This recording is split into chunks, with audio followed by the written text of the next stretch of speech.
A few years ago, I took my wife and 3 children to Washington, D.C. Since that trip, we added Zoe, our 4th child, to our lives. We went to the White House, the place I was most excited to see before the trip. My center's aide, who sent me the tickets, told us that we would see Secret Service agents throughout the house and that they were a fountain of knowledge. One of the comments she made was, "You should brainstorm some questions to see if you can stump them." I shared the aide's challenge with my children. My then 6-year-old daughter, Claire, came up with the best question. "Why is the White House white?" The agent responded that it was white because it was first painted with a limestone-based whitewash to protect the porous stone from freezing. Wow, the White House got its name from its paint color. Sometimes life can be so simple. After our visit to the White House, we went to what turned out to be my favorite spot of the trip, the Bureau of Engraving and Printing. As we walked into the lobby, we saw an aluminum sign with a legend in black lettering surrounded by dollar signs. $1 million in 10 notes. My mind quickly did the math. 100,000 slips of paper. All those bills were neatly stacked in a block surrounded by a glass case. If I took the stack home with me, I'd be a millionaire. Then I saw a gray placard at the bottom of the box with the words, "This exhibit is alarmed." Guess I better come up with a different plan. "What would you do with all that money?" I asked my daughter Nora, who was 7 at the time.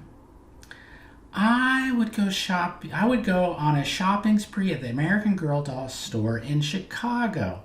It's the biggest American Girl store in the world. They have a cafe where you can have lunch with your doll.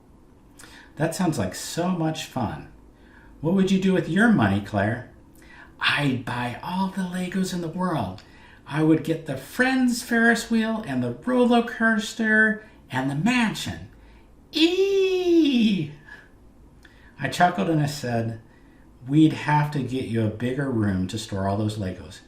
"Yeah, I know, but we'd have $1 million, so we could afford it." "Maybe.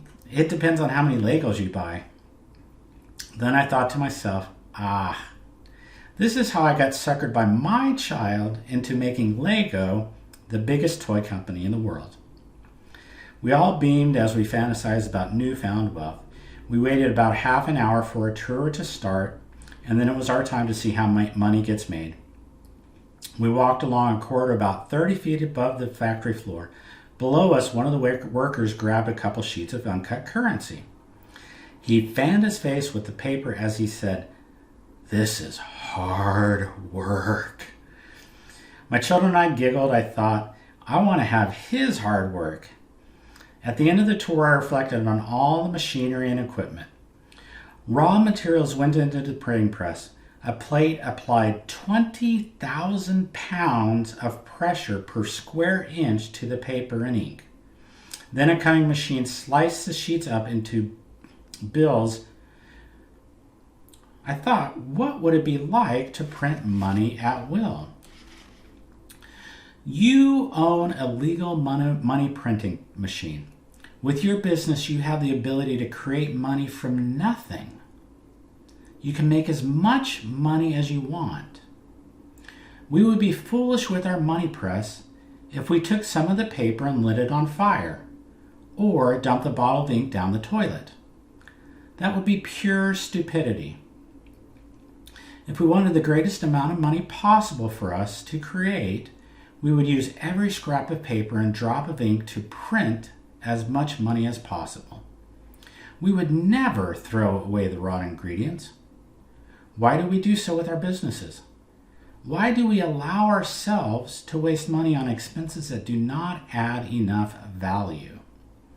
How do we waste money? We sign up for services we don't use. We buy new products to replace old products we never used. We allow underperforming employees to continue to work for us because we are too conflict averse to keep them accountable or introduce them to their next employer. If you truly recognize the creative ability inherent in your business, you would strive to eliminate all business expenses. Yes, you read that right. But Damon, you may think, how am I supposed to operate my business without spending any money? I didn't say eliminate spending. I said eliminate all expenses. In other words, invest, don't spend.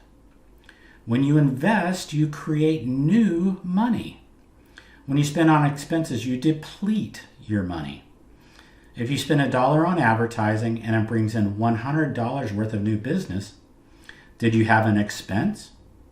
No, you invested it. When you invest money, you multiply it. If you spend $50,000 on an employee and consequently create $200,000 in income, did you spend it on the employee? No, you invested it. And you got a return on your money. What happens if you cut the $50,000 employee? You will lose $150,000 in profit. Don't misunderstand me. You cannot spend your way to success in business. You can only invest your way to success. Your primary responsibility is to ensure that your business, also known as a money printing press, operates at peak effectiveness and efficiency. You are the CAO, Chief Accountability Officer. If you don't keep your business and everything in it accountable, it will begin to stagnate and wither away. When you invest, you should receive a return greater than the initial amount spent. It's not enough to invest $1 and get $1 back. You get the same return with money in the bank, only with zero risk. That is a waste of opportunity. Whenever we choose one thing, we give up another. If you enjoyed this live reading, I invite you to buy the book. I'll include the Amazon link in the comments. If you enjoyed watching the video, I invite you to share this with one real estate agent that you care about.